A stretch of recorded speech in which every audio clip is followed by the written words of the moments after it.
नमस्कार, आपके साथ मैं हूं दीपिका। ईशा अविनाश कल के एपिसोड में हंसते खेलते हुए नजर आ रहे थे।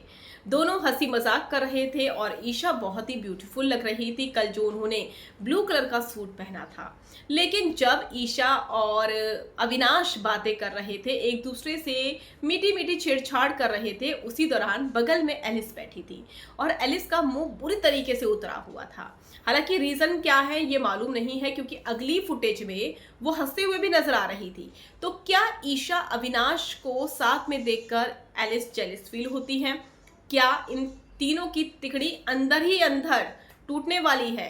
खटपट चल रही है क्या तीनों के अंदर? हालांकि पहले भी इन तीनों में मनमुटाव हो चुके हैं, तीनों में झगड़े भी हो चुके हैं। ईशा एलिस पर बहुत सारी बातें बोल चुकी है, एलिस ईशा पर बहुत सारी बातें बोल चुकी है। लेकिन तस्वीर आपको दिखाऊंगी किस तरीके से एलिस का मुंह तर गया ईशा अविनाश को देखकर। अगर आपने सब्सक्राइब नहीं किया है तो जल्दी से कर लीजिए, ताकि सारी की सारी लेटेस्ट खबरें आप तक पहुंचे जल्द से जल्द।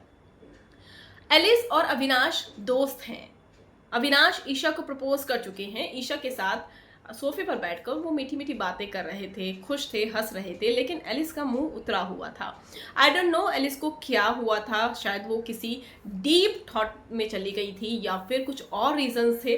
लेकिन उसकी ही अगली फुटेज में एलिस मुस्कुराती हुई विवियन जब बातें कर रहे थे तब वो नजर आ रही थी, जब वो सारा के साथ खाना खा रहे थे। तो यहाँ पर एलिस का मुंह क्यों उतरा हुआ था? हालांकि कई सारे लोगों का ये भी कहना है कि एलिस को पसंद नहीं है ईशा अविनाश की ये बॉन्डिंग, और जिस तरीके से वो आपस में खुश रहते हैं, या फिर अविनाश जो ईशा को पसंद करते हैं, वो चीज़ें पसंद नहीं है।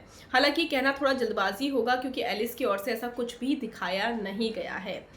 हालांकि तीनों एक साथ हैं, उम्मीद करते हैं कि एंड तक तीनों एक साथ रहेंगे और ये जोड़ी बिग बॉस के घर में बनी रहेगी।